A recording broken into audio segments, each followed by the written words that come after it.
conseil que je puisse donner à quelqu'un pour réussir dans le monde du cinéma, c'est de ne pas écouter les bruits du monde et écouter le silence de l'âme. C'est-à-dire, tous les gens te diront dans la vie, c'est impossible, t'es trop loin, c'est pas faisable, c'est trop dur. Ça, c'est les bruits du monde. Mais les gens n'écoutent jamais le silence, qui est un son de l'âme, c'est-à-dire de se remettre sur soi-même, à l'intérieur de soi-même, et de réaliser, de demander à soi-même ce qu'on veut faire dans la vie. Que ce soit d'un jardinier, un pilote d'avion, ou tu sais, n'importe quoi, mais d'être heureux. Et quand on a la réponse, elle viendra automatiquement, c'est de suivre ce silence. Et c'est ça que j'ai suivi. Et là, j'ai un peu le temps de m'expliquer, donc les gens l'auront compris un peu mieux, parce que parfois, quand je vais en TV et que j'explique comme ça à la va-vite, ils croient que je suis un peu, tu sais. Mais il faut écouter cette âme. Et c'est ça qui m'a fait réussir, parce que j'ai cru en moi.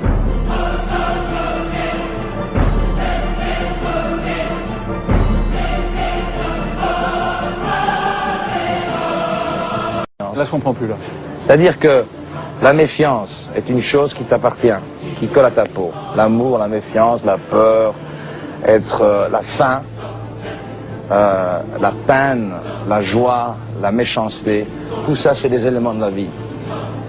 Et quand tu es conscient de ces choses, tu peux soit les atténuer et tu peux progresser dans les choses bonnes. C'est-à-dire, si j'ai un plan de succès et je pense optimistiquement peut-être 10% par jour et que 20% par jour, je pense méchamment, comme je le faisais avant, moi-même, ou penser triste. Tu es conscient de ces qualités, donc tu peux commencer à les compresser jusqu'à les atténuer et tu peux pousser avec ta conscience, being aware, sur les choses meilleures de ta vie. Et tu deviens beaucoup plus successful. Tu deviens une histoire de succès à cause de la conscience des choses. Et ça, c'est le mot aware.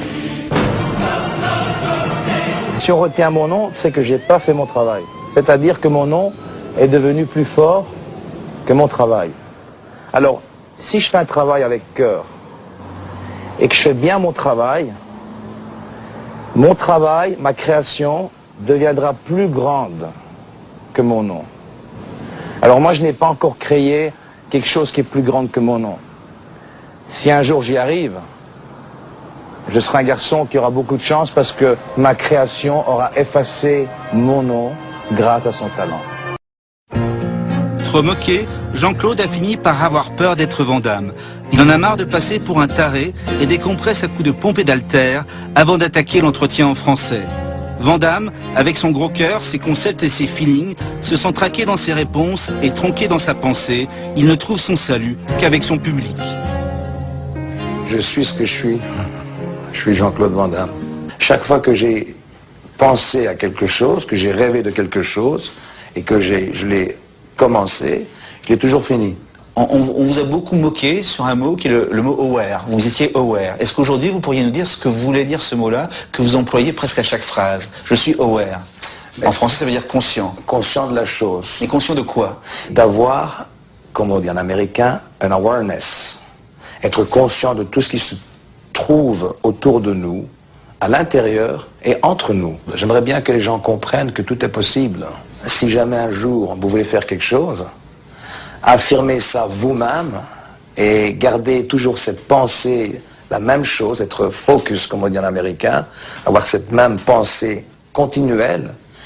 Et vous rentrez dans une office, I'm a movie star. J'ai une pensée assez élevée.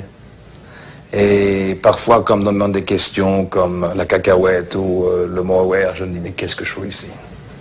Et moi, je te parle dans les yeux et j'en ai rien à faire. Tu vois? Je suis un mec qui est très très vrai. Et je sais qu'en parlant à toi, tes yeux vont toucher des millions de gens.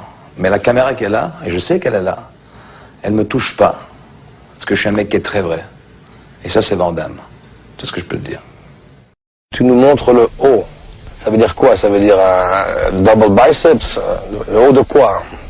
Je crois que le haut de tout, c'est la pensée. Avec la pensée, si on pense à quelque chose et on y croit, si on croit ce qu'on croit, je crois que tout est possible.